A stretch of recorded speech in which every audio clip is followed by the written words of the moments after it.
Hello hello. स्वागत है gate alive 9 के धमाकेदार दुनिया में, जहां हर कहानी है मजेदार, थोड़ी जादुई और पूरी दिलचस्प। तो बांधिए अपनी कल्पना की बेल्ट और चलिए उड़ जाते हैं आज की कहानी के साथ। रवि 8 साल का चंचल और जिज्ञासु बच्चा था। उसे प्रकृति से बहुत लगाव था।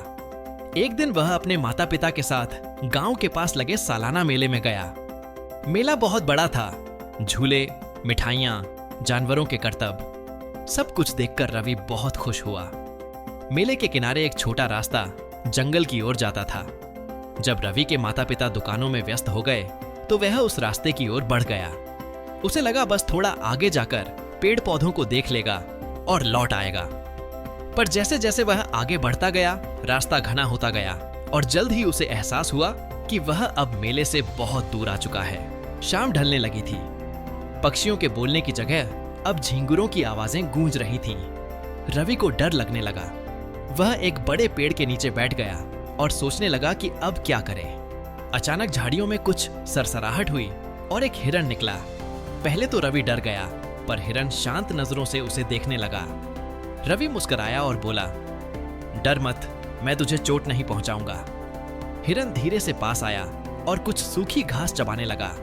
रवि ने लगे हाथ कुछ फल पास के झाड़ से तोड़े और खा लिए। उसने सोचा, अब रात यही काटनी होगी। वह पेड़ की जड़ों के पास सिकुड़कर लेट गया। ऊपर अंधेरे में तारों की पूरी नदी बह रही थी। उसे मां की याद आई, उनकी गोद की गर्मी याद आई और आंखों से आंसू निकल आए। लेकिन थकान इतनी ज्यादा थी कि कुछ ही देर में वह सो गया। सुबह सूरज की किरणें पत्तों के बीच से छनकर रवि के चेहरे पर पड़ी। वह उठ बैठा और चारों ओर देखा। जंगल में पक्षियों की आवाजें गूंज रही थीं। तभी एक तोता पास की डाल पर बैठा बोला, कौन हो तुम छोटे? रवि चौंक पड़ा, लेकिन फिर मुस्कुराया। मैं रास्ता भूल गया हूं। तोता बोला, यहां अकेले रहना सुरक्षित नहीं है। चलो, मैं तुम्हें किसी से मिलवाता हूं। तोता उसे एक छोटी सी नदी के किनारे ले गया, जहां एक बूढ़ा हाथी पानी पी रहा था। तोते ने कहा, ये जंगल के रक्षक हैं, हाथी महाराज। हाथी ने धीमी आवाज में पूछा, बेटा तुम कहां से आए हो? रवि ने अपनी पूरी आपबीती सुनाई। हाथी ने कुछ देर सोचा और कहा, 3 दिन में रास्ता साफ हो जाएगा, तब तुम्हें गांव तक पहुंचा दूंगा। फिलहाल यह जंगल तुम्हारा घर है। रवि ने सिर हिलाया। उसे अब कुछ डर कम महसूस हुआ। अगले 2 दिन रवि ने जंगल में बिताए। हाथी महाराज ने उसे सिखाया कि फल कौन से खाने योग्य हैं और किन से बचना चाहिए। तोते ने उसे बताया कि जंगल में हर आवाज का मतलब होता है चेतावनी, प्यार या दूरी बनाए रखना। उसने देखा कि जानवर अपने अपने ढंग से एक दूसरे के साथ सामंजस्य बनाते हैं। उसने समझा कि जंगल में कोई किसी से लड़ना नहीं चाहता, अगर सब अपनी हद जानते हैं। रात को जब हवाएं पेड़ों के बीच गूंजती तो रवि पेड़ की खोखली जड़ में सिकुड़कर लेटता और सोचता, शहर में इतनी शांति कहां मिलती है। धीरे धीरे उसका डर जिज्ञासा में और फिर प्रेम में बदल गया। तीसरी रात को अचानक तेज बारिश शुरू हो गई। रवि एक बड़ी चट्टान के नीचे छिप गया। बिजली चमकी तो उसे रास्ता का एक जाना पहचाना मोड़ दिखा।